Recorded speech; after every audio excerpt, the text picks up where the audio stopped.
Now let's talk about surgical method that is termed as terminal method and even termed as sterilization. Clear? Now, तो देखो terminal method की बात करोगे, ये method केवल उन कपल्स को सजेस्ट किया जाता है जिनके 2 या 3 बच्चे हो चुके हों, ठीक, और उसके बाद उनको कोई बच्चा नहीं चाहिए हो, तो ये क्या होगा, टर्मिनल मेथड है, ठीक है। नाउ लुक, टर्मिनल मेथड की बात करोगे, इट ब्लॉक्स गेमीट ट्रांसपोर्ट।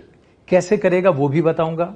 दूसरी बात, इट इज हाईली इफेक्टिव, बहुत तरीके से किया जाए तो करीब करीब बहुत ज्यादा 100% इफेक्टिव है, बहुत अगर तरीके से प्रिसाइसली एक्यूरेसी के साथ किया जाए तो, ठीक है। नाउ अब but problem is poor reversibility.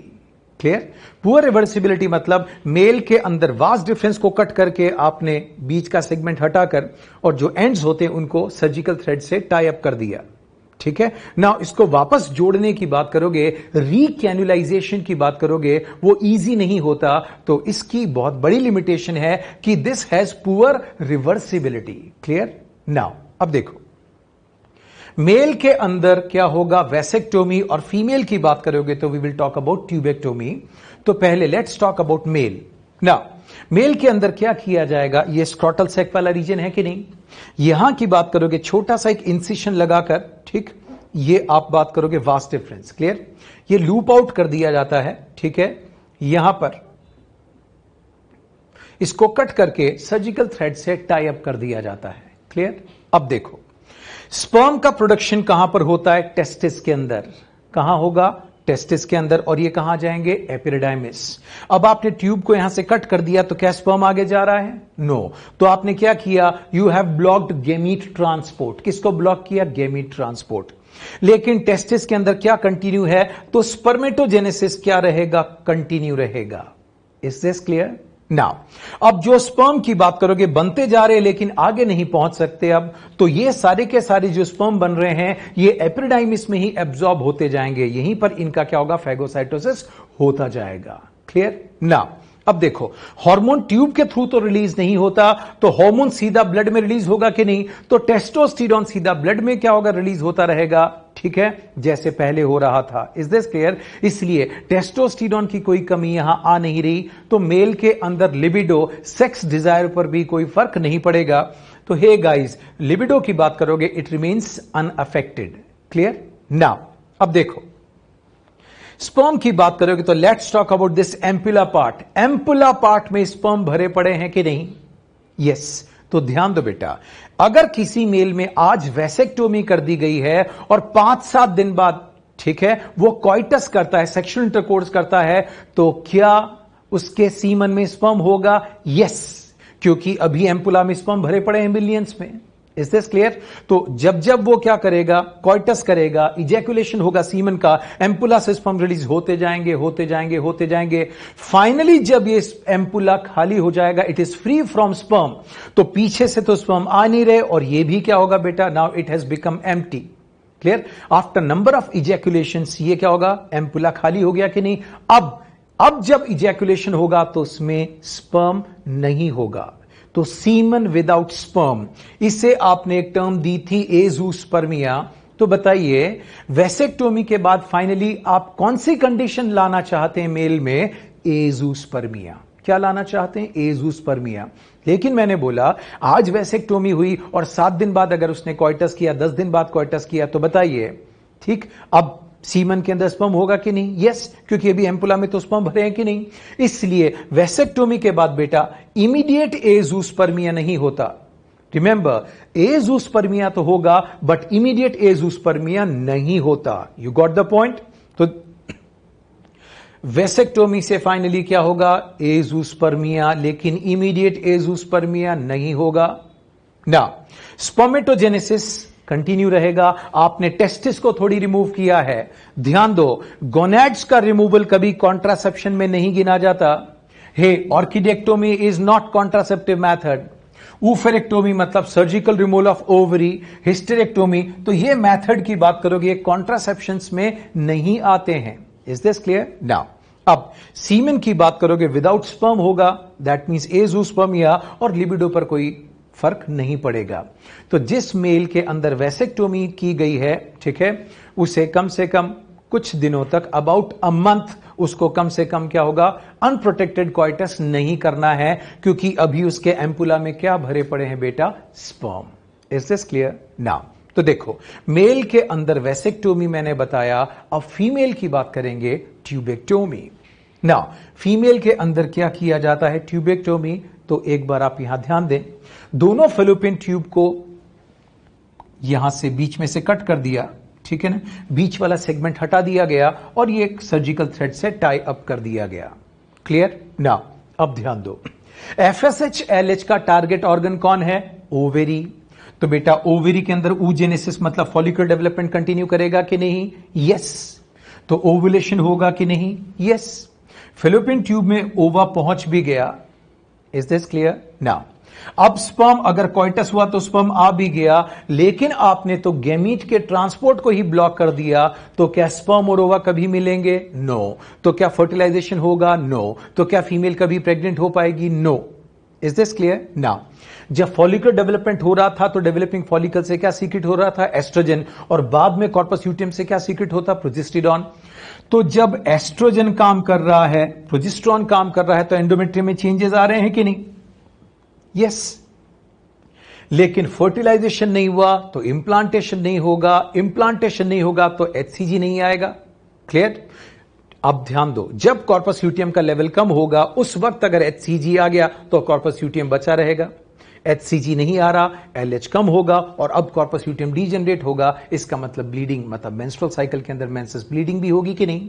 तो ध्यान दो, फीमेल जिसमें ट्यूबेक्टोमी हो चुकी है उसमें क्या होगा, oogenesis की बात करोगे। यहां मैं आपको बता रहा हूं, फॉलिकुलर डेवलपमेंट के बारे में बोलना चाहता हूं। क्लियर?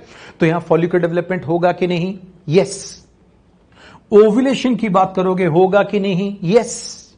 नाउ मेंस्ट्रुअल साइकिल की बात करोगे, ये भी हो रही है कि नहीं, यस। लेकिन क्या नहीं होता, fertilisation. Is this clear now? Hormones तो सीधा ब्लड में डिफ्यूज करते हैं, फेलोपियन ट्यूब के थ्रू तो आते नहीं है, इसलिए फीमेल के अंदर लिबिडो की बात करोगे, इस पर भी कोई इफेक्ट नहीं आता। Is this clear now? पुराने तरीके से वो जो कट पिट करके जो कट लगाकर सर्जरी की जाती थी, ठीक है, उसको क्या बोलते हैं, लेपेरोटोमी। और अब जो छोटा सा कट लगाकर लेप्रोस्कोप को अंदर इंट्रोड्यूस किया जाता है, जो आपने नाम सुना होगा, दूरबीन से सर्जरी करना, उसको बोलते हैं laparoscopic tubal ligation. Is this clear now? But ये चीज आपसे पूछी नहीं जाती तो अपन ज्यादा इसे डील नहीं करते हैं, ठीक है। तो ये आपने बात की फीमेल के अंदर ट्यूबेक्टोमी, और ये आपने बात की मेल के अंदर वैसेक्टोमी। Clear now? 85% केसेस में क्या होता है, 80 to 85% केसेस के अंदर ट्यूबेक्टोमी करवाई जाती है, जबकि मेल के अंदर वैसेक्टोमी बहुत ज्यादा आसान है। क्लियर ना? 10 to 15% केसेस ही किसके जाते हैं, vasectomy. Remember, male dominated country है तो फीमेल को ही फोर्स किया जाता है कि वो ही ऑपरेट करवाए।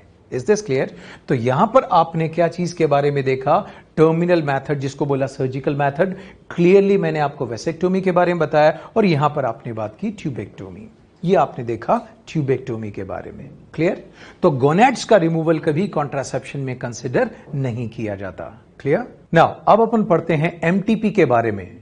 Now what is MTP? Let me tell you about the full form first. Medical termination of pregnancy. Clear? या इसको क्या भी बोलते हैं, इंड्यूस्ड एबॉर्शन। लुक, 9 मंथ्स की जो प्रेगनेंसी होती है, जब फीटस पूरा 9 मंथ का हो गया, उसको बोलते हैं foetus has turned full term. Foetus क्या हो चुका, फुल टर्म। लेकिन फीटस को फुल टर्म नहीं होने से पहले ही अगर आप खत्म कर दो, इंटेंशनली या जानबूझकर, क्लियर, तो उसको बोलते हैं एमटीपी। क्लियर? तो देखो, medical termination of pregnancy, you also call it as induced abortion. तो मैंने कैसे डिफाइन किया था, voluntary termination of pregnancy before full term. Full term होने से पहले ही क्या कर दिया, उसे टर्मिनेट कर दिया। वॉलेंट्री मतलब सोच समझकर, दैट मींस इंटेंशनली। क्लियर ना? तो एमटीपी की बात करोगे, ऐसा क्यों किया गया, तो ध्यान दो, MTP is done to get rid of unwanted pregnancies. मैंने क्या बोला, एमटीपी की बात करोगे क्यों की जाती है, to get rid of what, unwanted pregnancies. Now unwanted pregnancy क्यों हुई, या तो कॉन्ट्रासेप्टिव मेथड जो था वो फेल हो गया, इज दिस क्लियर, या हो सकता है रेप की वजह से प्रेगनेंसी हो जाए, या हो सकता है अनप्रोटेक्टेड कॉइटस किया हो उसकी वजह से। क्लियर, तो आपने बात की unwanted pregnancy, it may either be due to unprotected coitus, ठीक, due to failure of contraceptives या ड्यू टू रेप। क्लियर, तो ये आपने बात की एमटीपी क्यों करते हैं, तो आपने बोला to get rid of unwanted pregnancies. Now अब देखो वर्ल्ड की बात करेंगे तो यहां पर वर्ल्ड को बताने से पहले मैं एक पॉइंट आपको क्लियर कर दूं। देखिए, एमटीपी कॉन्ट्रासेप्टिव मेथड नहीं है कि फीमेल प्रेग्नेंट हो जाए और अबॉर्शन करवा दो। क्लियर, नाउ एक छोटा सा पॉइंट पहले एक्सप्लेन करता हूं। वर्ल्ड वाइड, पूरे वर्ल्ड की बात करोगे, इसमें 45 टू 50 मिलियन एमटीपीज परफॉर्म की जाती हैं। कितनी? Worldwide 45 to 50 million MTPs are performed in a year. एक साल में इतनी एमटीपीज की जाती है वर्ल्ड वाइड, ठीक। और ये जो 40 टू 50 मिलियन है, ये क्या होगा? 1/5 है। क्या है ये? 1/5 है, मतलब 20% है। किसका?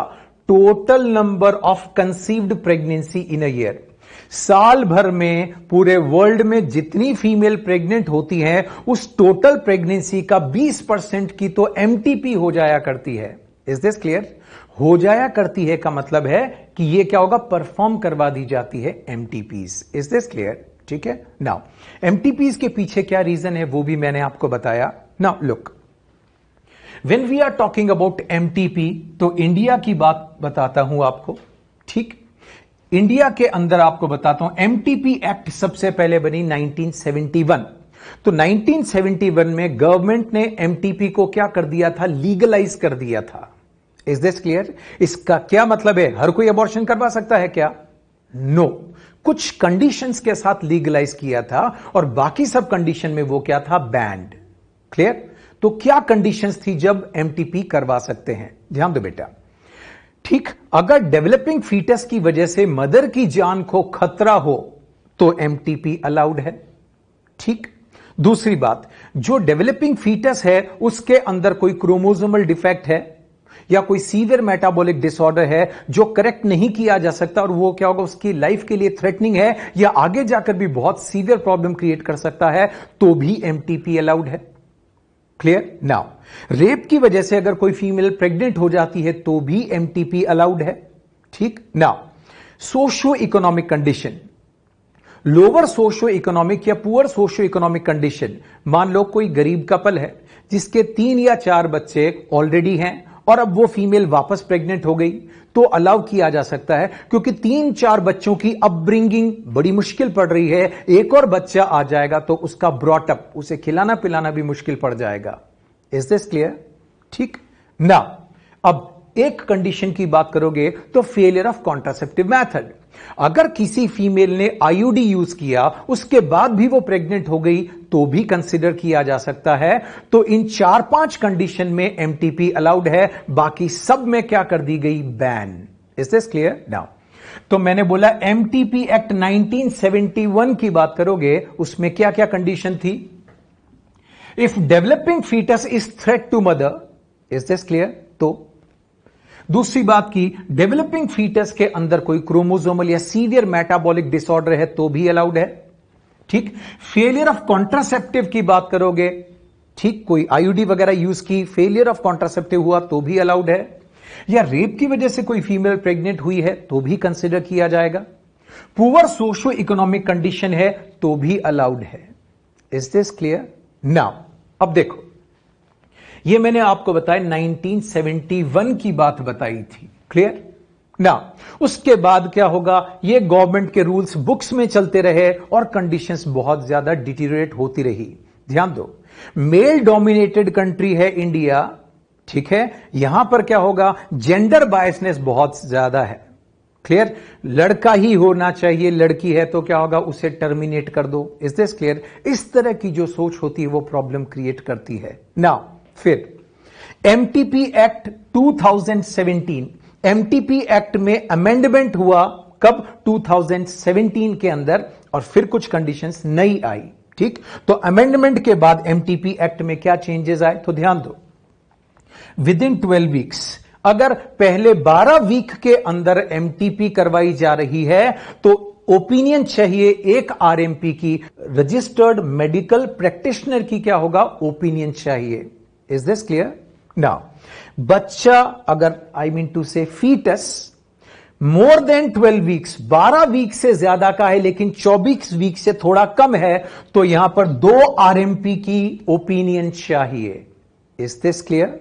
नाउ कंडीशन मैंने आपको बताई, अगर डेवलपिंग फीटस की वजह से मदर की जान को खतरा हो तो भी अबॉर्शन अलाउड है, और फीटस के अंदर कोई क्रोमोसोमल डिफेक्ट या सीवियर मेटाबॉलिक डिफेक्ट है, इज दिस क्लियर, तो भी एमटीपी अलाउड है। Is this clear? नाउ अब देखो, मैंने आपको बताया ह्यूमन फीमेल की बात करोगे तो यहां आपने प्रेगनेंसी की बात करोगे, उसके ड्यूरेशन को क्या बताया था, मैंने बोला था 9 मंथ्स। क्या बोला था? 9 मंथ्स। रफली आप बोलते हो 9 मंथ्स के प्रेगनेंसी के ड्यूरेशन की बात की, ठीक। ये 36 टू 38 वीक्स तक मंथ्स की बात है। Is this clear? ना, ये तो आपने बात की 9 मंथ्स, तो क्या 36 टू 38 मंथ्स हो सकता है कि क्या होना चाहिए, वीक? ये क्या होगा, week. Is this clear? Now अब देखो, यहां पर जब आप बात करोगे तो लेट्स टॉक अबाउट ट्राइमेस्टर्स, ठीक। नाउ अब देखो, 9 मंथ्स को आपने एवरेज ड्यूरेशन की बात की, यहां पर फर्स्ट ट्राइमेस्टर, सेकेंड ट्राइमेस्टर और थर्ड ट्राइमेस्टर। 3 महीने को क्या बोलते हो, ट्राइमेस्टर। पहले 3 महीने, दूसरे 3 महीने और तीसरे 3 महीने, ठीक। अब देखिए 3 महीने की बात करोगे तो रफली क्या बोलोगे, 12 वीक, ठीक। सेकेंड ट्राइमेस्टर मतलब 3 और 3 6 महीने हो गए, तो रफली क्या होगा, 24 वीक्स। ध्यान दो, फर्स्ट ट्राइमेस्टर में एमटीपी एबॉर्शन रिलेटिवली सेफ होता है, क्लियर, क्योंकि यहां प्लेसेंटा और फीटस का बहुत ज्यादा स्ट्रॉन्ग डेवलपमेंट नहीं हो पाता।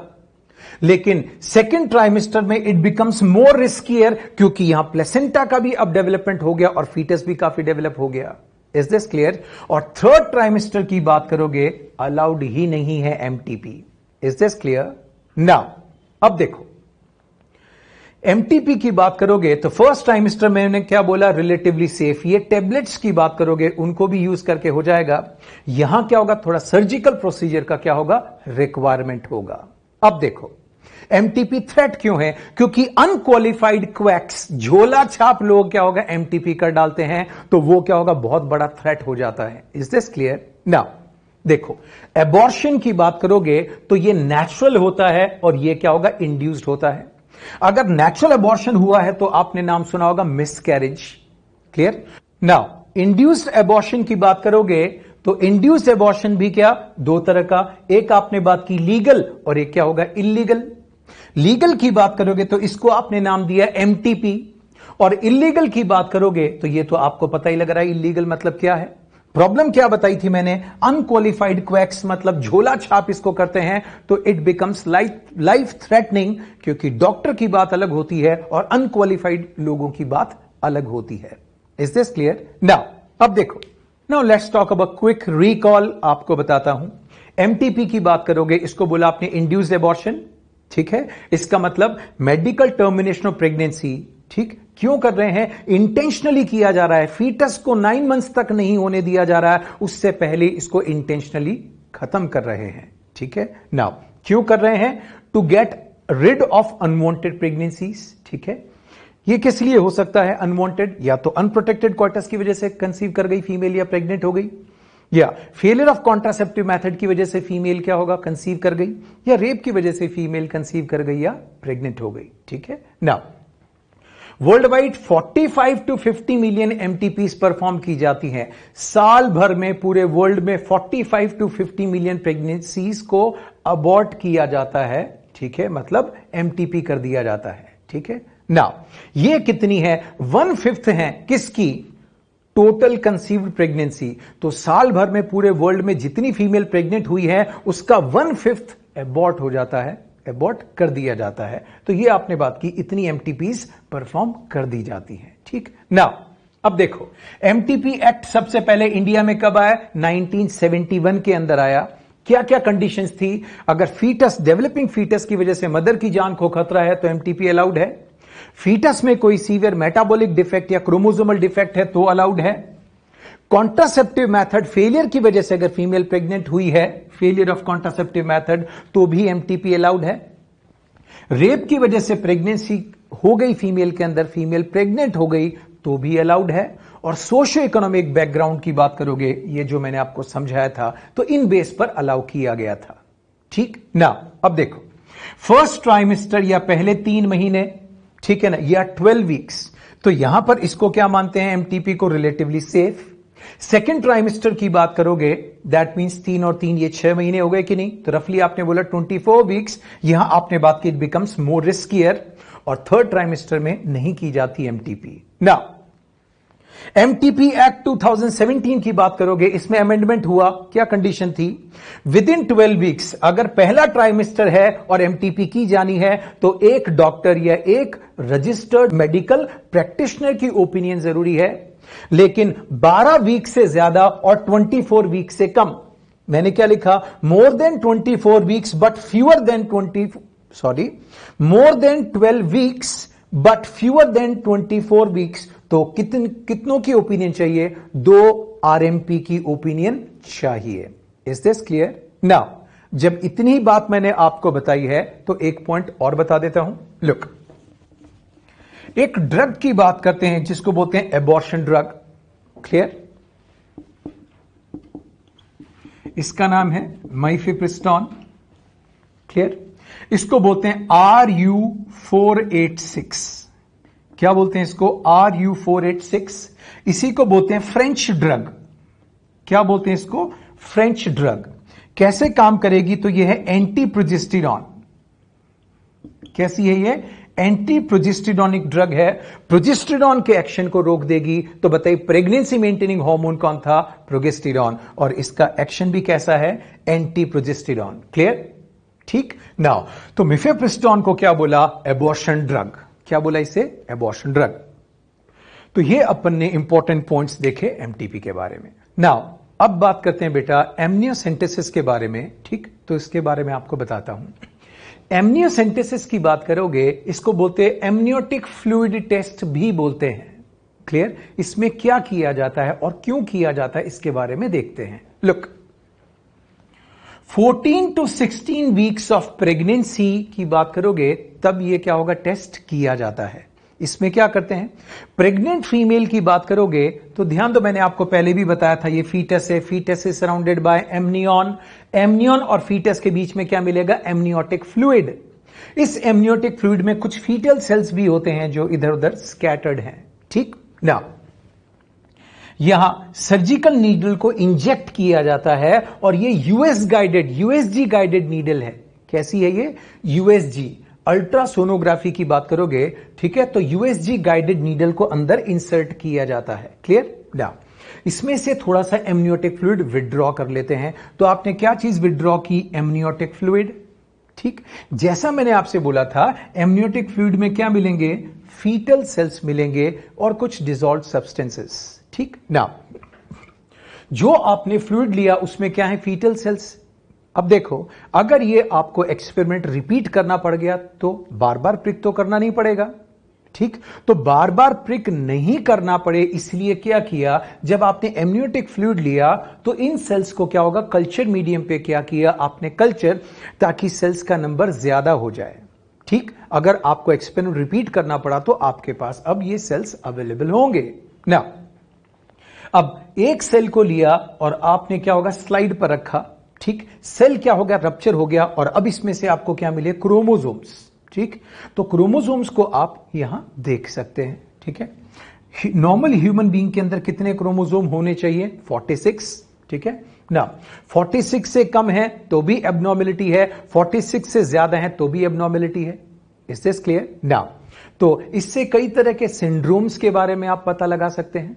ठीक है ना, अब देखो, तो एमनियोटिक फ्लूइड की बात करोगे, एमनियोटिक फ्लूइड टेस्ट जिसको आप एमनियोसेंटेसिस के नाम से जानते हो। क्लियर? तो आपने फीटस में की बात करोगे, यहां एमनियोटिक मेम्ब्रेन की बात करोगे, तो ध्यान से सुनो, एमनियन और फीटस के बीच में मैंने आपको बताया था एमनियोटिक फ्लूइड होता है कि नहीं ना। एमनियोटिक फ्लूइड को लिया गया है, ठीक है, तो यह बर्थ से पहले हुआ है, इसलिए इसको क्या भी बोलते हैं, प्रीनेटल टेस्ट। क्या भी बोलते हैं इसको, प्रीनेटल टेस्ट। ठीक ना, अब देखो procedure is use to test, ये क्यों किया जाता है, क्या चीज टेस्ट करने के लिए, जेनेटिक डिसऑर्डर्स या क्रोमोसोमल प्रॉब्लम्स। ठीक है, या तो जेनेटिक डिसऑर्डर्स की बात करोगे, ठीक है, दूसरी बात मेटाबॉलिक डिसऑर्डर्स के बारे में, और एक टू ये डिटेक्शन ऑफ सेक्स। अब ध्यान से सुनो, जेनेटिक डिसऑर्डर्स की बात करोगे तो मैंने आपको बताया क्रोमोसोम का नंबर कम ज्यादा हुआ तो पता लग जाएगा कि नहीं, तो डाउन सिंड्रोम वगैरह की बात करोगे ये पता लग जाता है, हीमोफीलिया की बात करोगे, सिकल सेल्ड एनीमिया की बात करते हो, सिस्टिक फाइब्रोसिस, टे सेक्स की बात करोगे, मस्कुलर डिस्ट्रॉफी, स्पाइना बाइफिडा, तो इनके बारे में आपको इससे पता लग जाता है। Is this clear? ध्यान दो, ये सब आप डिटेल्स जेनेटिक्स में देखोगे तो क्रोमोसोम की बात करोगे तो यहां क्या मिलेगा आपको, जीन। अगर बेटा जीन में डिफेक्ट हुआ तो वो पर्टिकुलर एंजाइम नहीं बनेगा, तो वो पर्टिकुलर मेटाबॉलिक रिएक्शन नहीं होगी। तो आपने नाम सुना होगा अलग तरह के, क्या होगा, अलग अलग तरह के आपने जेनेटिक डिफेक्ट्स का नाम सुना होगा, तो ये सब आप डिजीज में देखेंगे। ठीक, तो ये जेनेटिक डिफेक्ट्स की बात करोगे, इनमें से भी कुछ के बारे में कहां पता लग जाता है आपको, एमनियोसेंटेसिस के बारे में। ठीक है, तो कहां पता लग जाएगा, एमनियोसेंटेसिस टेक्निक से इनके बारे में भी पता लग जाता है। नाउ अब देखो, जब आप डिटेक्शन ऑफ सेक्स की बात करोगे तो कैसे होगा, यहां आप क्रोमोसोम्स की बात करोगे, क्लियरली देख सकते हैं कि नहीं, अगर बेटा XY होगा तो ये मेल फीटस हुआ कि नहीं, और अगर ये XX होगा तो ये कौन सा होगा, फीमेल फीटस होगा। ठीक, नाउ अगर किसी फीमेल को, सॉरी किसी कपल को क्या होगा, पता लग गया कि ये फीमेल है, और अगर ठीक पता लग गया कि फीमेल है तो वो क्या करवा देगा, MTP करवा देगा, this results in female foeticide. Is this clear? Now तो ये आपने सुना होगा, XX क्रोमोसोम्स की बात करोगे, ठीक है, फीमेल में एक नाम सुना होगा, एक कंसेप्ट सुना होगा, बार बॉडी का। क्लियर? तो ये देखो यहां पर क्या होगा, detection of sex by Barr body. दो X क्रोमोसोम में से एक X क्रोमोसोम को क्या बोलते हो आप, एक X क्रोमोसोम होता है बार बॉडी। तो मेल के अंदर तो एक X क्रोमोसोम है और एक Y है कि नहीं, तो मेल में कोई बार बॉडी नहीं होती, लेकिन फीमेल में क्या है, एक बार बॉडी है। ठीक है, सो कुल मिला के XX क्रोमोसोम भी क्लियरली दिख रहा है, और XY की बात करोगे ये भी क्लियरली दिखेगा। तो जब XX पता लग गया मतलब फीमेल फीटस है, तो क्या करवा लेते हैं कुछ लोग, MTP, ताकि फीटस को खत्म करवा दिया जाए। तो फीमेल फीटिसाइड की बात करोगे तो स्पेस का मिसयूज हो रहा था ना, तो डिटेक्शन ऑफ सेक्स के लिए इसको क्या कर दिया गया, बैन। तो एमनियोसेंटेसिस की बात करोगे, टेक्निक का तो यूज किया जाता है इन चीजों का पता लगाने के लिए, बट सेक्स डिटर्मिनेशन के लिए इसको क्या कर दिया गया, बैन कर दिया गया है। कहां पर, इंडिया के अंदर। क्लियर? नाउ अब देखो, जब आप एमनियोसेंटेसिस की बात करोगे, इससे क्या पता नहीं लगता, क्लेफ्ट पैलेट का आप एमनियोसेंटेसिस से पता नहीं लगा सकते, क्लेफ्ट लिप का आप एमनियोसेंटेसिस टेक्निक से पता नहीं लगा सकते, हार्ट डिफेक्ट्स एटसेट्रा, इनका क्या होगा, आप एमनियोसेंटेसिस से पता नहीं लगा सकते हैं। क्लियर? नाउ अब देखो, एमनियोसेंटेसिस की बात करोगे, इसी से रिलेटेड इसका एक एडवांस वर्जन है जिसको बोलते हैं CVS, कोरियोनिक विलस सैंपलिंग। ठीक है, एमनियोसेंटेसिस से करीब 4 वीक पहले क्या होगा, CVS को किया जाता है या किया जा सकता है। क्लियर? बट आपके काम की केवल एमनियोसेंटेसिस है। ठीक है, तो नाउ कुल मिला के एमनियोसेंटेसिस में क्या होगा, एमनियोटिक फ्लूइड निकाल लेते हैं, एमनियोटिक फ्लूइड में कुछ फीटल सेल्स मिलेंगे कि नहीं, कल्चर मीडियम पे रखकर सेल्स का नंबर बढ़ा लेते हैं। यहां अगर आप देखोगे तो क्रोमोसोम्स के बारे में पता लग जाता है। ठीक है, नाउ तो इनसे रिलेटेड कई प्रॉब्लम्स आप पता लगा सकते हैं। ठीक है, क्योंकि अभी बच्चे की बर्थ नहीं हुई, इसलिए आपने इस टेक्निक को क्या बोला, प्रीनेटल टेस्ट। क्या बोला इसको, प्रीनेटल टेस्ट। ठीक, किस किस के बारे में पता लग सकते हैं या लगाया जा सकता है, तो Down syndrome, haemophilia, sickle cell anaemia, cystic fibrosis, Tay सेक्स, muscular dystrophy, spina bifida et cetera के बारे में। ठीक है ना, तो जेनेटिक डिसऑर्डर्स, मेटाबॉलिक डिसऑर्डर्स, लेकिन किसके लिए एमनियोसेंटेसिस बैन कर दिया गया, सेक्स डिटर्मिनेशन के लिए क्या होगा, इसको बैन कर दिया गया इंडिया के अंदर, क्योंकि ये इसका मिसयूज कर रहे थे इस टेक्निक का, किस लिए, डिटेक्शन ऑफ सेक्स के लिए। ठीक है नाउ, तो ऑप्शंस जब आप देखेंगे उसके अकॉर्डिंग ही आपको एमनियोसेंटेसिस में जवाब देना होगा। तो चारों ऑप्शंस देखना बहुत ज्यादा जरूरी है, उसके बाद आपको क्या होगा, क्वेश्चन अटेम्प्ट करना होता है। ठीक है, now let's talk about infertility. देखो बेटा, इनफर्टिलिटी का मतलब क्या है? अगर कोई कपल 2 साल तक अनप्रोटेक्टेड कॉइटस करे और उसके बाद भी वो पेरेंटहुड गेन न कर पाए, इसका मतलब उसके बाद भी अगर वो फीमेल प्रेग्नेंट नहीं हो पा रही, ठीक, तो फिर वो केस कौन सा माना जाता है? इनफर्टिलिटी का। क्लियर? तो मैंने क्या बोला? इनफर्टिलिटी मतलब क्या होगा? 2 इयर्स, 2 साल तक अगर कोई कपल अनप्रोटेक्टेड सेक्सुअल कोहिबिशन या अनप्रोटेक्टेड सेक्स कर रहा है, उसके बाद भी वो फीमेल, ठीक, प्रेग्नेंट नहीं हो रही है, तो केस किसका माना जाता है? इनफर्टिलिटी का। ठीक ना? अब इनफर्टिलिटी है तो क्या किया जा सकता है? ठीक है ना? कुछ टेक्निक्स होती हैं जो असिस्ट करेंगी, हेल्प करेंगी उनमें पेरेंटहुड गेन करवाने के अंदर या उनमें पेरेंटहुड डेवलप करवाने के अंदर। क्लियर ना? तो उनको बोलते हो आप, शॉर्ट में बोलते हैं आर्ट, मतलब असिस्टेड रिप्रोडक्टिव टेक्नोलॉजीज। तो कुछ टेक्नोलॉजीज की हेल्प से, ठीक, उन्हें पेरेंट बनाया जा सकता है। नाउ पहले कुछ बेसिक पॉइंट्स मैं आपको बताऊं। अब देखो, अब पहले यह पता लगाया जाएगा कि मेल पार्टनर के अंदर प्रॉब्लम है कि फीमेल पार्टनर के अंदर प्रॉब्लम है। क्लियर? सपोज मेल की बात करोगे, मेल में एबनॉर्मेलिटी है और फीमेल क्या है? नॉर्मल है। ठीक है? दूसरी बात, मेल नॉर्मल है और फीमेल में प्रॉब्लम है। और कभी कभी जब कपल की बात करोगे तो दोनों के अंदर ही प्रॉब्लम हो सकती है। ठीक है? नाउ अब मेल की बात करोगे, मेल में क्या क्या प्रॉब्लम हो सकती है? तो एक आपने बात की इंपोटेंसी। जब मेल में पेनिस का इरेक्शन नहीं होगा तो वो फीमेल को इंसेमिनेट नहीं कर पाएगा। ठीक है? तो when male is unable to inseminate female, उस प्रॉब्लम को बोलोगे इंपोटेंसी। दूसरी प्रॉब्लम, अगर मेल में स्पर्म काउंट कम है, तो मैंने आपको जब सीमन पढ़ाया था तब भी बताया था, उसके लिए एक टर्म यूज करते हैं, ओलिगोस्पर्मिया। क्या बोलते हैं? ओलिगोस्पर्मिया। ना, अगर मेल के सीमन में स्पर्म काउंट ही 0 है तो वो कंडीशन मैंने क्या बताई थी? Azoospermia. Absence of sperm in semen, तो क्या बोला था? एजूस्पर्मिया। ठीक है ना? एक कंडीशन की बात करो, बोलोगे एस्थीनोस्पर्मिया। जब स्पर्म की मोटिलिटी लेस देन नॉर्मल हो, when the motility of sperm is less than normal, उस कंडीशन को बोलते हो आप एस्थीनोस्पर्मिया। ठीक है? एक कंडीशन होती है टेरेटोस्पर्मिया, जब स्पर्म की मॉर्फोलॉजी ही क्या होगा? एबनॉर्मल हो। ठीक है ना? फीमेल में क्या प्रॉब्लम हो सकती है? हो सकता है फीमेल में ओवा ही नहीं बनता हो। जैसे मेल में अगर स्पर्म नहीं बन रहा तो एजोस्पर्मिया, तो हो सकता है फीमेल पार्टनर के अंदर प्रॉब्लम अगर हुई तो क्या हो सकती है? वो ओवा प्रोड्यूस नहीं कर पा रही हो। ठीक है? दूसरी बात, हो सकता है उसकी यूट्राइन कंडीशन बहुत ज्यादा होस्टाइल हो। ठीक है? तो कई तरह की कंडीशंस हो सकती हैं, अपन केवल इंपॉर्टेंट पॉइंट्स को फोकस करेंगे। ठीक है? तो यहां पर इनफर्टिलिटी अगर कपल में है तो वो कौन सी टेक्नोलॉजीज हैं जो उन्हें क्या होगा? पेरेंटहुड गेन करवा सकती हैं। ठीक है? नाउ तो अब देखो, इन चीजों के बारे में मैं आपको बताऊंगा, लेकिन उससे पहले एक पॉइंट बताता हूं। ठीक? Suppose this is a test tube. Test tube के अंदर आपने जो एक रिक्वायर्ड फ्लूइड है, जो स्पर्म और ओवा को जिंदा रखने के लिए जरूरी है, वो भर दिया। ठीक? नाउ फीमेल में से क्या निकाला? एग। ठीक? और मेल की बात करोगे तो उस फीमेल के हस्बैंड से सपोज क्या लिए? स्पर्म। तो एग और स्पर्म को कहां रख दिया आपने? टेस्ट ट्यूब के अंदर। ठीक? एग और स्पर्म का फर्टिलाइजेशन कहां हुआ? टेस्ट ट्यूब में। अब क्या बना? जाइगोट।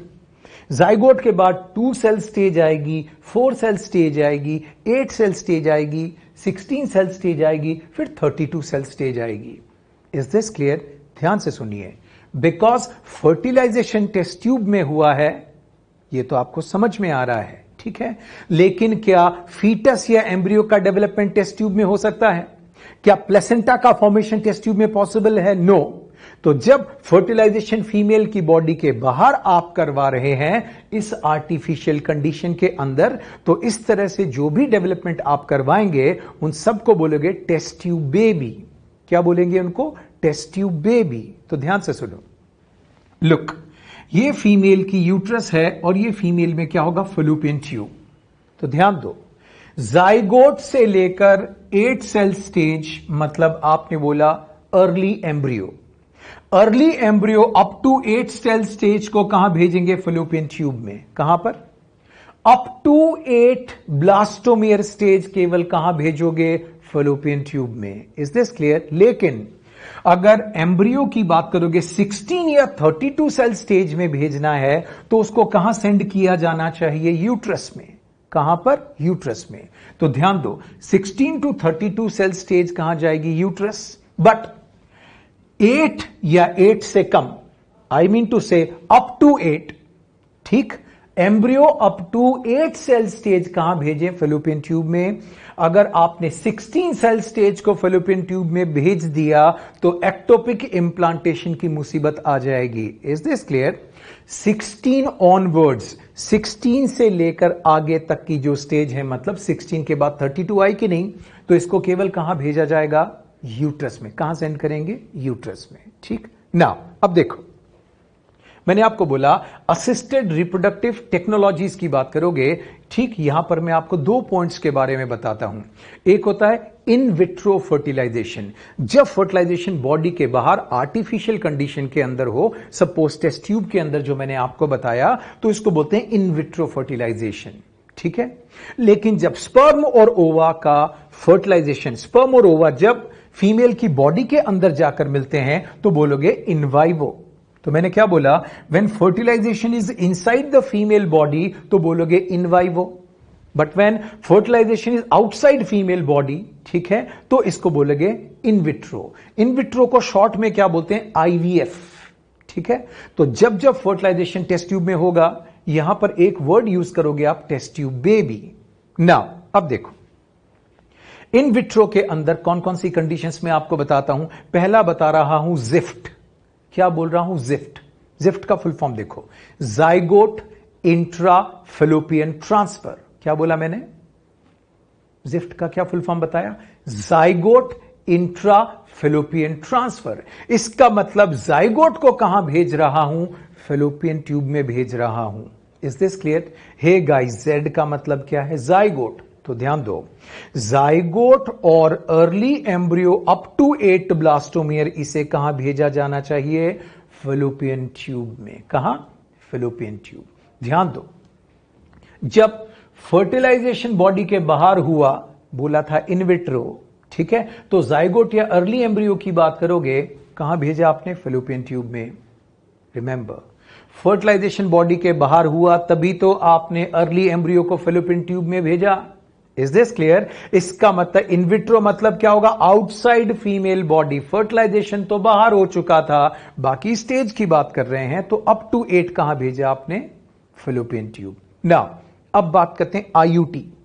आईयूटी का फुल फॉर्म है इंट्रा यूटराइन ट्रांसफर। क्या बताया मैंने? Intra uterine transfer. ठीक है। शुरू से मैं बोलता आ रहा हूं, कुछ टेक्निक्स, कुछ टर्म्स आपके लिए नई हैं, तो वो साथ साथ बोलते चलें और टाइमली आप उसे रिवाइज करते जाएं। ठीक है। नाउ इंट्रा यूट्राइन ट्रांसफर की बात करोगे तो 16 टू 32 सेल स्टेज की बात करोगे, इसको कहां भेजेंगे बेटा? यूट्रस में। कहां? यूट्रस में। ठीक है। तो मैंने बोला gift, zygote intra fallopian transfer, और एक मैंने बात की आईयूटी, इसको बोलते हैं इंट्रा यूट्राइन ट्रांसफर। दोनों में फर्क क्या है? 16 या 32 को भेजना है तो आईयूटी, और अगर अप टू 8 है तो जिफ्ट। ना, दोनों कंडीशन में ही क्या कर रहे हो आप? एम्ब्रियो को ही तो ट्रांसफर कर रहे हो। किसको कर रहे हो? एम्ब्रियो। याद करो, एम्ब्रियो और फीटस में मैंने डिफरेंस बताया था। अप टू 8 वीक्स क्या बोला था? एम्ब्रियो, और आफ्टर 8 वीक्स क्या बोला था? फीटस। Is this clear? तो ये किसको ट्रांसफर कर रहे हैं? एम्ब्रियो को ही तो कर रहे हैं। यहां जिफ्ट की बात करोगे तो जाइगोट वर्ड यूज किया था, और यहां इंट्रा यूट्राइन ट्रांसफर की बात करोगे, बस कंडीशन मैंने आपको क्लियर कर दी। ना अब देखो, इक्सी।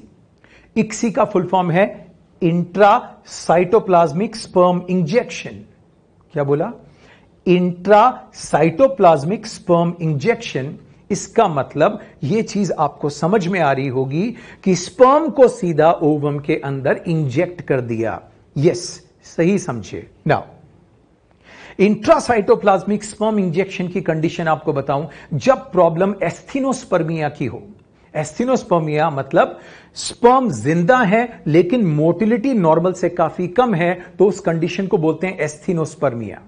या स्पर्म लाइव है लेकिन मोटिलिटी नहीं है। Is this clear? तो ऐसी कंडीशन में क्या करते हैं, ठीक, फीमेल से एग लिया, मतलब अगर एक कपल है तो फीमेल का मतलब उसकी वाइफ से क्या लिया, एग को लिया, ठीक है।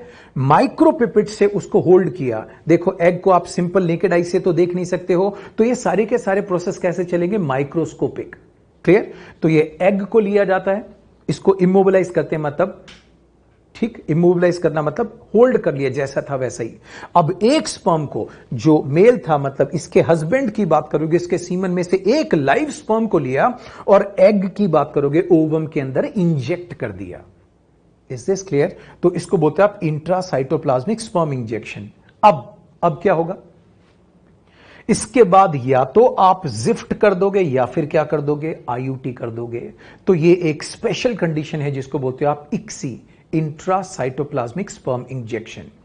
इन सब के अंदर फर्टिलाइजेशन बॉडी के बाहर हुआ कि नहीं, इसलिए सारी टेक्निक किस में इंक्लूड की गई है बेटा, इन विट्रो फर्टिलाइजेशन में। क्लियर? और केवल इन विट्रो फर्टिलाइजेशन के लिए ही एक वर्ड यूज होता है, आईवीएफ।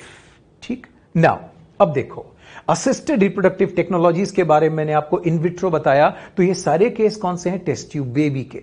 नाउ वर्ल्ड की जो फर्स्ट टेस्ट ट्यूब बेबी थी उसका नाम था Louise Joy Brown. Is this clear? Now और इंडिया के अंदर जो first test tube baby develop हुई थी उसका नाम था दुर्गा। ठीक है, तो सबसे कॉमन जो यूज की गई टेक्निक वो कौन, IUT, intra uterine transfer. Now let's talk about in vivo fertilisation. ठीक है, फीमेल की बॉडी की बात करोगे, मतलब फीमेल रिप्रोडक्टिव ट्रैक्ट में ही क्या हो, फर्टिलाइजेशन। तो ध्यान दो, पहला यहां पर आपको बता रहा हूं गिफ्ट। गिफ्ट की बात करोगे तो जी मतलब होता है गैमीट। अब फुल फॉर्म बताता हूं, गैमीट इंट्रा फेलोपियन ट्रांसफर। इसका मतलब फेलोपियन ट्यूब में गैमीट को ट्रांसफर कर रहे हैं। ओवम फीमेल गैमीट है और स्पर्म क्या है, मेल गैमीट है। मैं गैमीट वर्ड की बात कर रहा हूं, मैं जाइगोट या एम्ब्रियो की बात नहीं कर रहा हूं। ठीक, तो ध्यान से सुनो, अगर फीमेल की बात करोगे, ये कपल है, ठीक है, इसके अंदर क्या होगा, हस्बैंड तो नॉर्मल है और ये इसकी वाइफ है, इसमें क्या होगा, सारी की सारी इंटरनल कंडीशन बिल्कुल नॉर्मल है।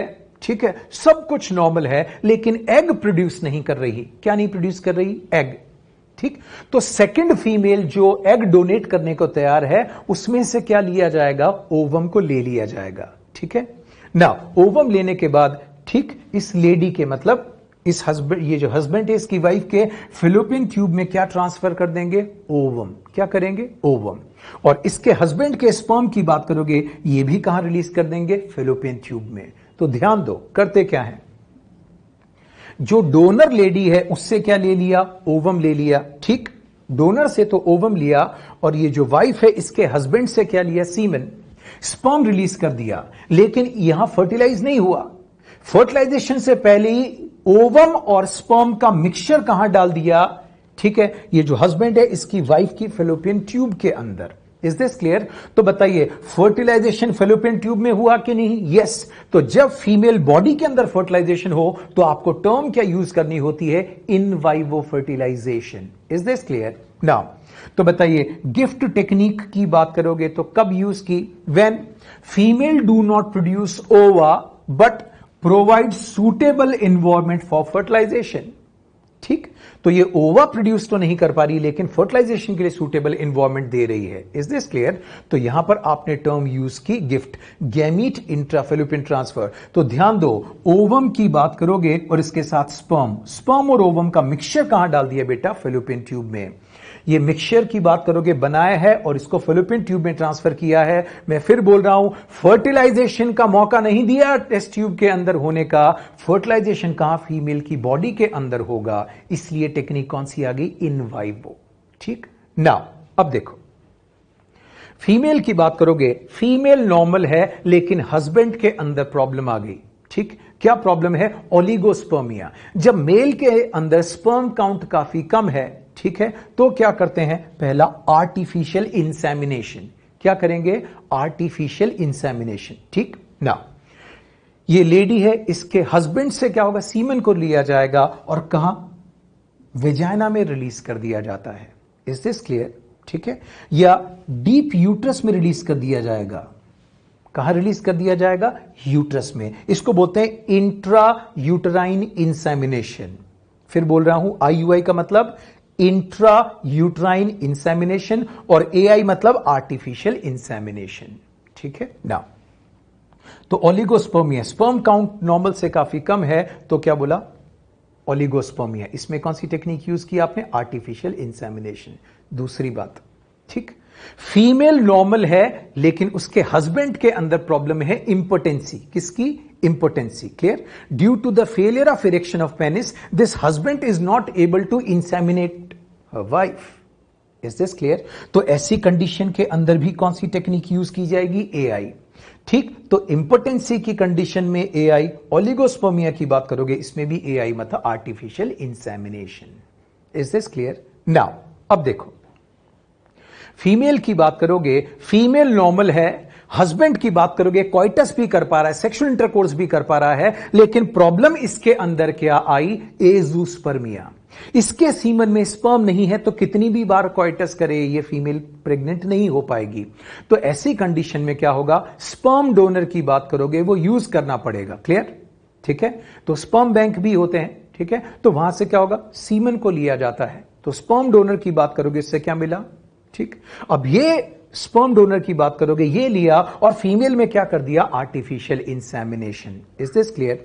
तो ध्यान दो, कपल पेरेंटहुड तो गेन कर लेगा, लेकिन ये जो मेल है, जो हस्बैंड है, ये बायोलॉजिकल फादर नहीं होगा क्योंकि इसका स्पर्म यूज नहीं किया गया। Is this clear?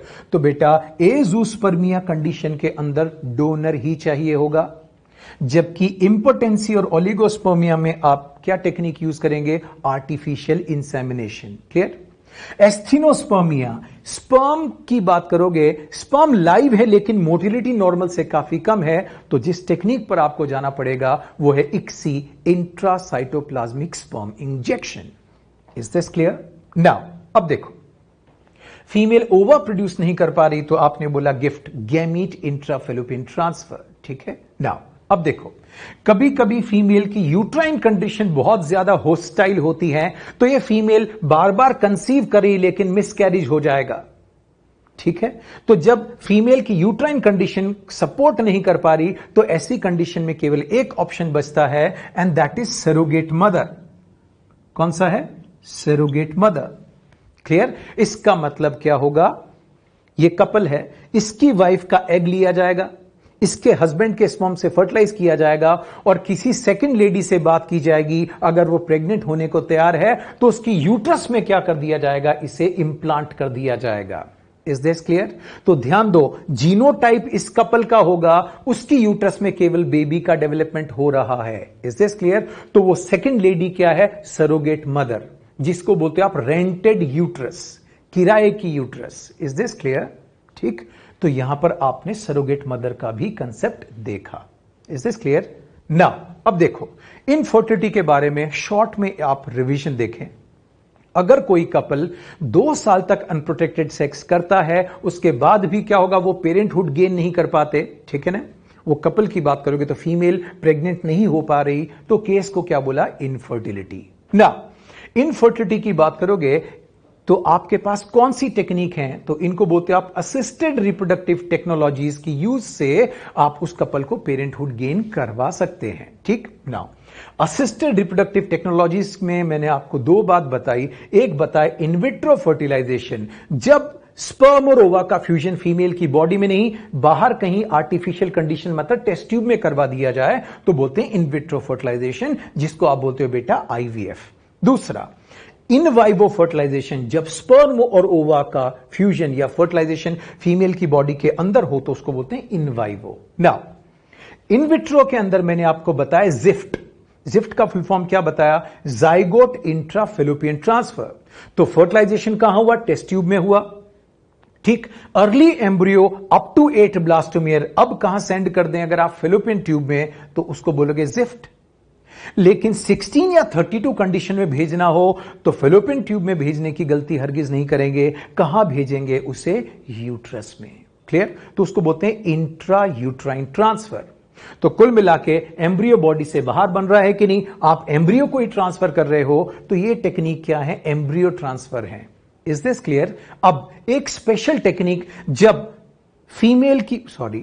मेल की बात करोगे, मेल के अंदर स्पर्म लाइव है लेकिन मोटिलिटी कम है, या लाइव है और इमोटाइल है, समझ में आ गई बात? तो ऐसी कंडीशन में ये जो कपल है, वाइफ का क्या लिया जाएगा, एग, ठीक है। हस्बैंड के सीमन से एक स्पर्म लेकर उसके ओवम की बात करोगे, उस सेकेंडरी oocyte में एग को इंजेक्ट कर दिया जाएगा। इस टेक्निक को बोलते हैं इक्सी, ठीक। अब उसके बाद जब जाइगोट बनेगा, ठीक, जाइगोट के बाद 2 cell stage, 4 cell stage, 8 cell stage, ये तो आएंगी कि नहीं?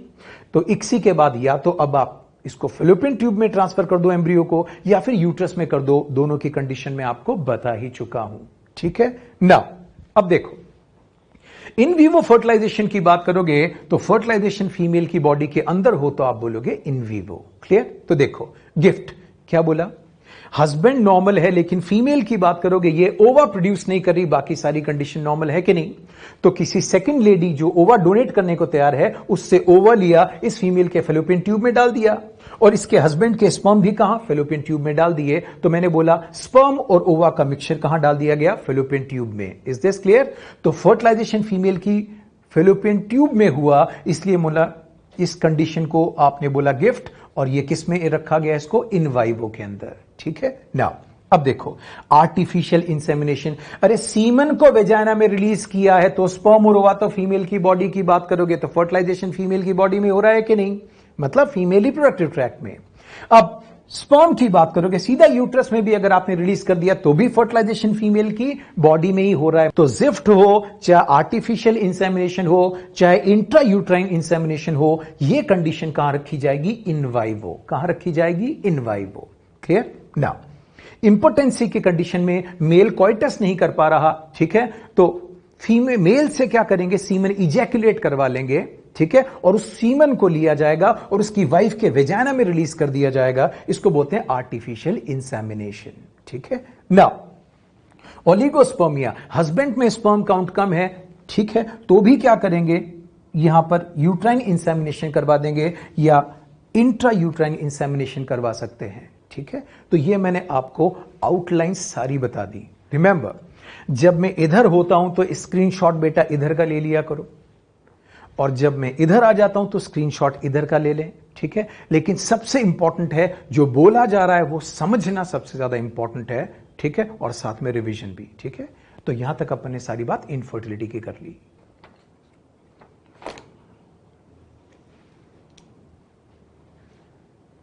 नाउ, तो आई होप स्क्रीनशॉट आपने ले लिया होगा, सारी बात आपने समझ ली होगी, ठीक है। टेस्ट ट्यूब में मैंने आपको बताया था, first test tube baby England में बनी थी, जिसको बताया था लुइस जॉ ब्राउन, वो डेवलप हुई थी वहां। और इंडिया के अंदर कौन थी, Durga was the first test tube baby, clear.